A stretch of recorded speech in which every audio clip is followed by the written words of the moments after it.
Olá, sejam bem-vindos a mais uma videoaula do Instituto Monitor. Nosso assunto de hoje é tecnologia da documentação. Os tópicos a serem abordados nessa aula são recursos empregados na documentação, recursos adequados para lidar com a documentação no dia a dia. Ao término desta aula, você deverá ser capaz de conhecer os principais recursos que podem ser empregados quanto à documentação, optar por recursos adequados para lidar com a documentação do dia a dia. O sistema de documentação de uma empresa, como cópias, impressões, digitalização, ocupa muito tempo da secretária moderna.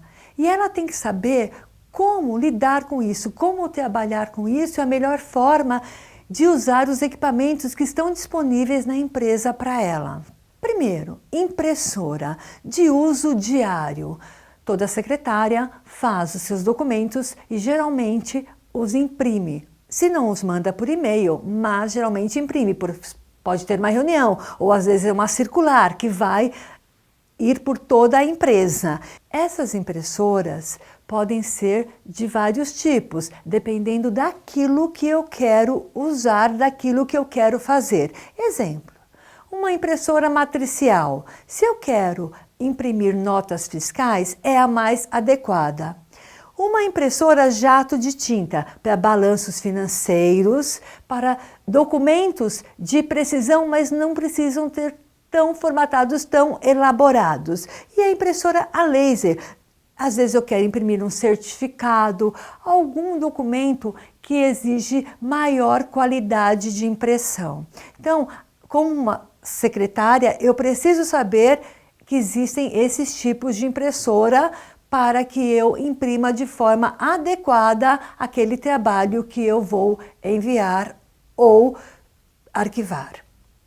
Eu tenho também as copiadoras, que vão reproduzir aquele documento em uma grande escala. Veja, nem sempre eu posso ficar imprimindo muitos documentos, porque isso acaba gerando um custo muito grande. Então, a copiadora, ela vai fazer com que eu tenha um custo menor e também uma grande escala de material. Um impresso pode ser gerado em várias cópias.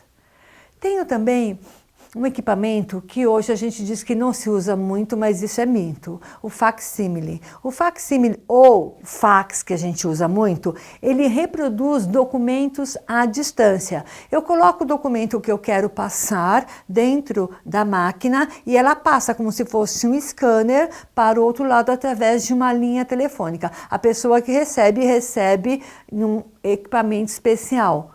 Então, esse é o fax, que é de conhecimento geral, mas muito utilizado nos dias de hoje ainda.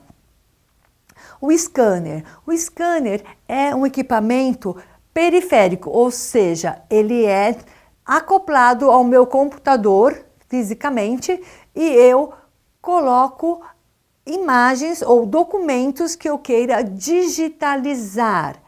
Então, eu posso ter aquele documento como transformado em um arquivo. Isso é a função do scanner. E agora também eu tenho os equipamentos multifuncionais, ou seja, aqueles equipamentos que eu posso ter várias funcionalidades em um equipamento só. Isso economiza tempo, dinheiro e espaço. Por exemplo, eu posso ter telefone, fax, copiadora, scanner no mesmo equipamento. Isso é muito interessante. Aí teria que avaliar o custo-benefício desse equipamento na minha empresa. Outro equipamento muito importante é a fragmentadora. No dia a dia, a secretária trabalha com vários documentos importantes e confidenciais. A fragmentadora vai destruir esses documentos para que nada seja transmitido, ou seja, questão de segurança. Eu tenho também a guilhotina. Aí eu já estou falando de preparo de um material. Imagine que você vai preparar algumas apostilas ou preparar algum material para uma reunião e você precisa adequar aquele material, você precisa cortá-lo. Então a guilhotina ela faz isso de uma forma muito eficiente. Só existe o cuidado na hora de você descer aquela alavanca para que você não se corte. Isso é um grande cuidado que você deve tomar, mas ela é um equipamento excelente para esse tipo de trabalho. Temos também a encadernadora. A encadernadora também com a mesma finalidade de você montar, você estruturar documentos, apostilas para um treinamento de vendas, às vezes um pequeno manual. A encadernadora, ela facilita muito isso. Então, ela vai deixar o documento com aquele aspecto de organização. Temos também, falando em organização, a etiquetadora ou rotuladora, ou seja, aquilo que vai gerar etiquetas, rótulos, para que eu tenha meus arquivos bem organizados, para que eu tenha meus arquivos nomeados, definidos de uma forma organizada e até mesmo bonita. Chegamos ao final de mais uma videoaula do Instituto Monitor sobre tecnologia da documentação. Espero que tenham gostado. Frequente as nossas redes sociais. Até a próxima!